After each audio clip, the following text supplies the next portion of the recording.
Welcome back to New World Next Week. I'm James Corbett of CorbettReport.com. And I'm James Evan Pilato of MediaMonarchy.com. If you were to say something like that on television, they'd flip out. We've got that story, plus the Internet Archive is on trial. But first, Dutch farmers rebel, win enough seats to block the technocrats. Originally, actually from Breitbart.com. Mom, that's a Breitbart article. The anti-Great Reset, pro-farmer, Burger Beweging, BBB movement, I'm mangling that, BBB appears to have won even more seats in the Dutch Senate than expected, while the globalist coalition government has heavy losses. The Farmer Citizen Movement was founded to represent the interests of Dutch farmers facing severe difficulties or being closed down altogether as a result of Prime Minister Mark Rutte's efforts to implement European Union mandated curbs on the use of nitrogen fertilizers in order to, of course, serve the bloc's climate change green agenda. Initially a protest movement, the BBB has been involved in many major demonstrations, often involving tractors, in the Netherlands, but it carried and arrived as a political force in the country's recent regional government elections for the first time, which also determined the makeup of the first chamber of the States General, basically the upper house or Senate of the Dutch legislature. As the results of the election became clearer, it now appears the scale of the farmer citizens' success was greater than polls initially suggested, which is often the case, with it being due to claim 17 seats in the Senate and become by far the largest party there, according to pro-farmer campaigner Eva Vlaardingerbroek. The precarious four-party coalition of the supposedly center-right Prime Minister Mark Rutte, meanwhile, appears to have suffered somewhat worse losses than expected, suggesting they will be unable to achieve a majority even with the support of the Labour Party and the Greens. On the tweets, the BBB Farmer Citizens Movement gained a staggering 17 seats, and the ruling parties have suffered severe losses and won't reach a majority.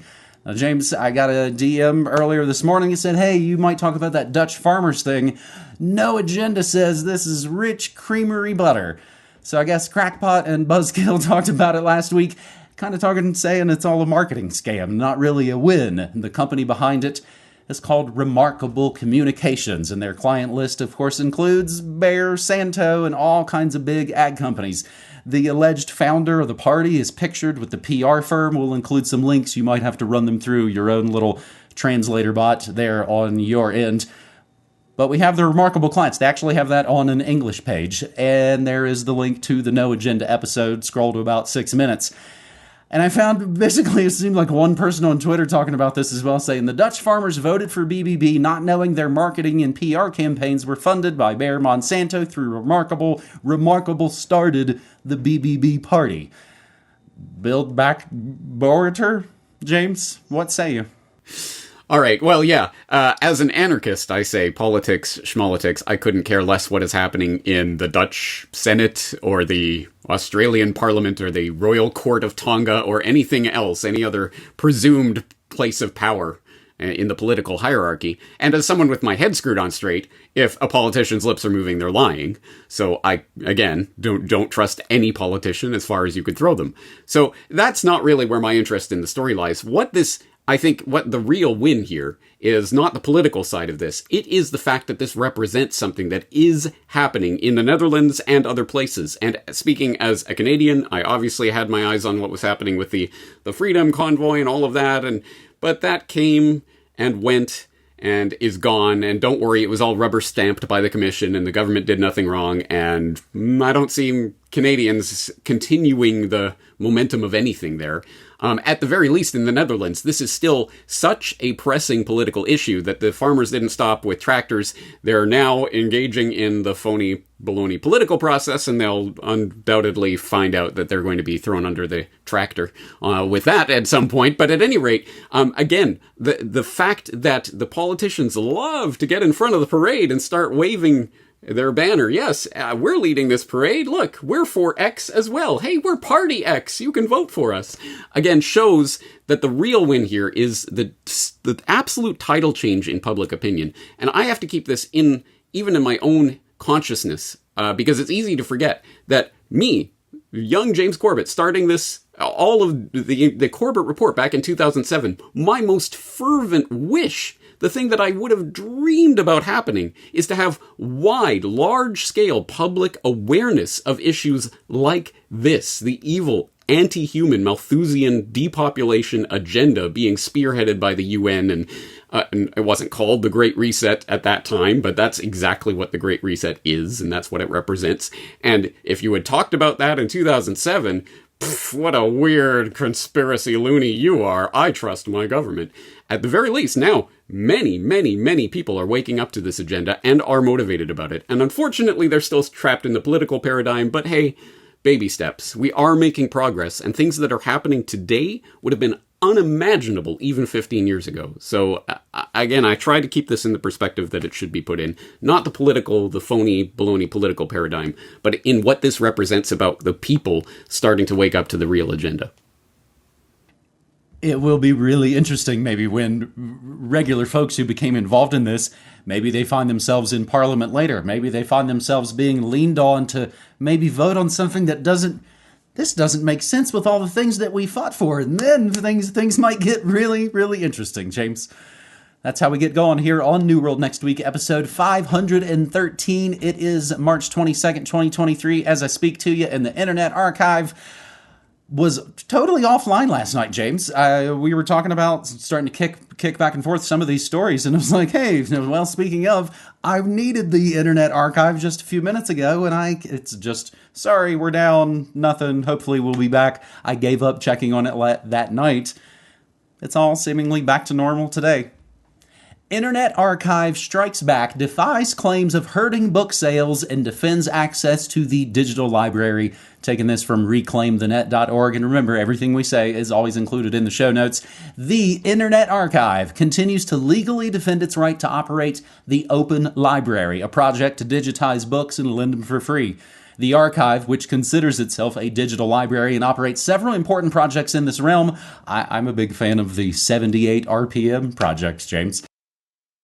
3 years ago, sued by 4 of the biggest publishers who claim that making ebooks available to people in this way is a form of piracy and will significantly affect their profits. On Monday, this case continued, with Internet Archive's legal representation maintaining the organization's defense, namely that this way of digitizing and lending books falls under the fair use rule contained in the copyright law. And, said lawyer Joseph Gratz, the publishers, Hachette, HarperCollins, Wiley, and Penguin Random House, who sued in 2020, are yet to demonstrate that the Open Library will cause them to lose a dime. The fair use argument is made based on the assertion that the archive is involved in transformative action when it makes copies of physical books already in the Open Library. I think that part is key. The case is in the hands of a federal judge, John Colt, who, while questioning both sides during oral arguments, said that at the heart of the case was determining if the Internet Archive does in fact violate copyright when it scans a book that has already been licensed to then lend it without paying publishers further fees. Representing the 4 huge corporations, attorney Elizabeth McNamara said that many other libraries also lend ebooks and pay fees to publishers, repeating the claim that the archive's actions cause damage to the market. There was one instance when these publishers were happy to allow an unlimited number of people to borrow books at the same time. The first 12 weeks of the scamdemic, which the Internet Archive made possible under the National Emergency Library Project. James, that was new news to me. We will include a link to publishersweekly.com. They've basically got a rolling compilation. All our coverage, Hachette versus the Internet Archive. Their most recent article, when I clicked on it just a little bit ago, at hearing, judge appears skeptical of Internet Archive's scanning and lending program. And in other news, the Library of Alexandria is on fire. James? Yes, indeed. James, you're an old media head. You remember all that Napster stuff a couple of decades ago? Oh, wait. I think we're living through another example of this in such a remarkably similar fashion, where the stupid, ridiculous, outdated dinosaur music industry thought that they could put that cork back in the bottle and don't worry, all taken care of. And you've seen how music sales have skyrocketed. Oh, wait.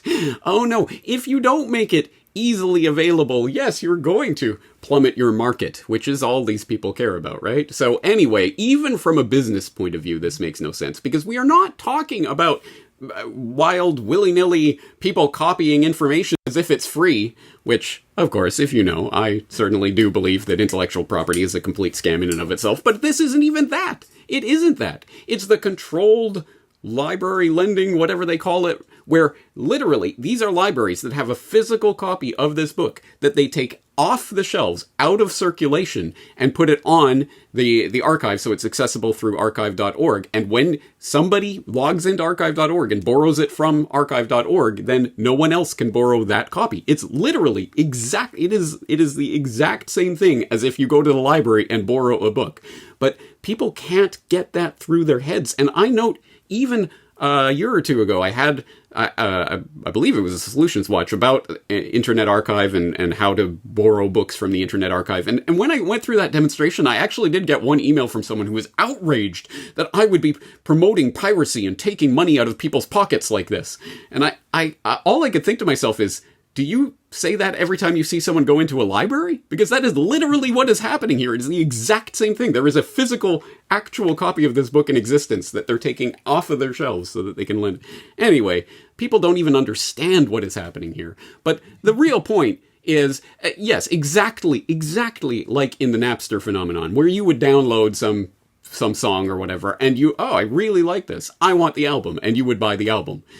In the exact same way, you can read a book and decide, you know what, I really like this book. I'm going to get this book. That happens as well. And also, for me, as a researcher, this is why I constantly link to archive.org versions of books rather than some Amazon link. Go buy it from Amazon, guys. No, I linked to the archive.org version because, for example, last weekend, I was writing about Descent into Madness, crazy conspiracy theorists, and I wanted to quote a big block quote from Lance DeHaven Smith's Conspiracy Theory in America. Excellent book, by the way. Everyone should read it. But hey, I'm quoting this big thing. Am I going to send people to Amazon? No. I'm going to send people to archive.org, and I'm going to link to the exact page of this book. So you click that link, and you get to read the exact page where I'm quoting this from. You get to see it in its context. You can flip through the pages and start reading the rest. And hey, I like this book. I'm going to buy it. What's wrong with this? Again, the publishers, even if they're just thinking of their bottom line, are absolutely ridiculous in this. Anyway, as a researcher, I cannot tell you how utterly invaluable the Internet Archive is, and having 3 million books at my fingertips at an instantaneous notice is kind of a handy thing for someone who's interested in research and increasingly interested in books. I am decreasingly interested in watching videos and things on the internet. I'm increasingly interested in books. The Internet Archive is such an incredible resource. So I hope people are at least aware of this issue and keeping their eye on it. And, I'm not holding my breath waiting for the judge to gavel down on the right side of history. But at any rate, again, it's always all about public opinion and public awareness and public understanding of what this issue is. And until people understand what is happening and the value of it, I think there's probably no salvation to be seen from the courts. I was going to shower praise upon them myself. They are one of the most sort of fundamental pillars of everything we do as part of monarchy, as part of court, as part of alternative media, and then again, just pulling back as part of life and enjoyment and enrichment and entertainment. I wish we had like 5 or 6 more archive.orgs as a redundancy all built in, because again, I went there last night. Everything was walled off. James, quick, funny Napster story. Back in the day, the college radio station where I worked, the guy that was helping set it up was smart enough to actually get us on a T1 line in the late 90s, and we weren't actually wired into the rest of the university system. So when Napster happened, me and my buddy Matt, we would go in the evenings before they shut down some of the buildings. It's a small school, so a lot of the buildings would shut down at night. We would go into the building, go into the radio station, load up Napster with all kinds of stuff so it could chew on it all overnight.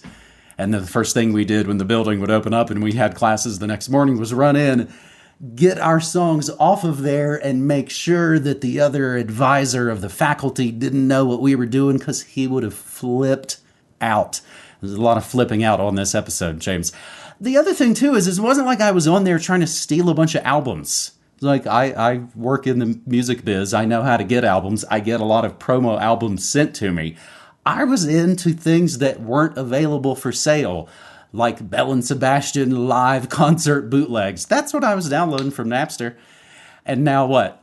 Fast forward nearly 25 years later, and Metallica buys Vinyl Pressing Factory because they are selling so much music. I'll include a link to that. James, I'll include a link actually to the specific 78 RPM project as part of archive.org. It's amazing. And speaking of about 25 years ago, our third and final story on this New World Next Week, episode 513, 9/11, the fifth plane. Pilot and flight attendants say they were targeted by hijackers. James, this was kind of a surprise to me. A 6-month TMZ investigation raises serious questions. Was there a fifth plane targeted by hijackers on 9/11? The flight attendants and pilot aboard United Flight 23 believe they were indeed targeted, and they made their case on Fox last week at da-da-da-da-da. It's interesting, James, to see how much coverage this story has actually gotten. I realized recently TMZ and Fox affiliates must have some kind of deal because they're promoting them all the time. They'll have Harvey Levin on as a guest. Oh, what are you going to talk about tonight? So this obviously comes kind of baked into the cake that, crap, we have to promote this 9/11 thing.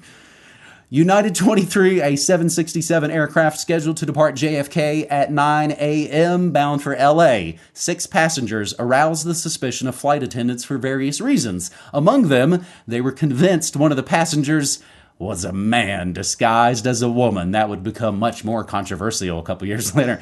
The plane was near the runway, ready to take off, when JFK was abruptly closed after the World Trade Center was hit. It taxied back to the gate and the plane was fully evacuated and locked. 20 minutes later, people on the ground saw 2 uniformed people running in the passenger cabin. Authorities came, unlocked the door, and found the hatch leading from the belly to the cabin was open.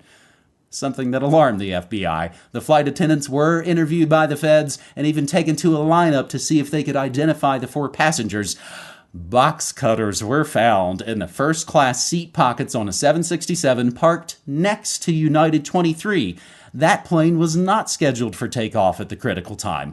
The pilot was informed and believes those box cutters were meant for his plane, and someone on the ground just confused the 2 planes. In addition to the flight attendant and pilot, the documentary includes interviews with the United dispatcher and a number of 9/11 commissioners and others like Bill Maher. In other coverage of this, from Israel National News, 5th plane likely failed target during 9/11 attacks, and I'll just include just a search engine search. 5th plane, 9/11 documentary. James, had you heard about this? Not United 23 in particular, no. But James, did you just assume that CIA-sponsored terrorists' gender? Absolutely. You're getting canceled. I didn't. They did. All right. Well, if only the crack reporters at TMZ had bothered to do some real research and, I don't know, come across 9/11 war games? CorbettReport.com/911 war games, where you will find out not about the 5th plane on 9/11, but the 29th plane. Yes, 29 separate reported hijackings on the morning of 9/11. I detail some of them in specific details in 9/11 War Games. United 177, which was inexplicably reported as hijacked at 9:25 a.m., despite still being on the ground at Logan International Airport. Delta 1989, a 767 from Boston to LA that was repeatedly identified as suspicious on the morning of 9/11, ordered to land at a secure remote area of Cleveland Hopkins Airport, where the pilot signaled all clear to the SWAT team outside with blood running down his face. Continental Airlines 321, which had inexplicably squawked the hijack code from the plane's transponder not once, not twice, 3 times before being safely brought down in Peoria. KL85 from Seoul to New York, which inexplicably sent 5 separate and ongoing indicators of a hijacking situation before being intercepted over Alaska and forced down in Whitehorse. And literally dozens of other suspicious aircraft, and I have a link in there to Shoestring 911 blogspot that talks about the many false hijackings of 9/11, as many as 29 planes reported as hijacked that morning. So anyway, there's a lot more to this story than the 5th plane, but it does, of course, as always, the real interesting part of this story is, why now? Why TMZ? Why now? Why are they what is going on? I don't know. Call me suspicious, but I feel that there's room for limited hangout in this story where now, 20 plus years later, it's okay to start saying, hey, that was kind of weird on 9/11. That didn't make any sense. Hey, what about that thing? Remember 21 years ago when they were talking about the 5th plane being hijacked and nothing ever came of it? And so that you can motivate people to be like, release the documents about United 23. That's the hidden secret you've been keeping locked up about 9/11, guys. Where there's a much bigger picture that they're not talking about for some reason. Anyway, so interesting. I mean, this is interesting, and it's another data point, but it's only one data point among many that are being excluded from this conversation. Maybe TMZ has I'm sure they have a tip line. Maybe we can send them our show notes when we're done here. Yeah. So, case in point, I already had queued up here to talk about on this segment. In other shocking news, Tucker Carlson, once an antagonist of 9/11 conspiracy theorists, Tucker Carlson cited the fall of WTC-7 on 9/11 as a topic that people in the media aren't allowed to ask questions about. He appeared on The Redacted to say, quote, if you say, like, what actually happened with Building 7, like, that's weird, right? It doesn't, like, what is that? If you were to say something like that on television, they'd flip out. They would flip out. So you'd, like, lose your job over that. We will include the link to that entire interview, James. I've not watched it, but again, I find myself oftentimes coming back to the old, I believe, Mark Twain quote about reaching the point where it costs nothing to be a patriot. They are risking absolutely nothing. Meanwhile, the rest of us for the last 20 plus years have risked our family and friends and livelihood and all this stuff. But for them, it's just like, oh man, you know, it's a really buzzy topic we could totally get away with on TV now. All this conspiracy show business. And that's what it kind of seems like it's turned into.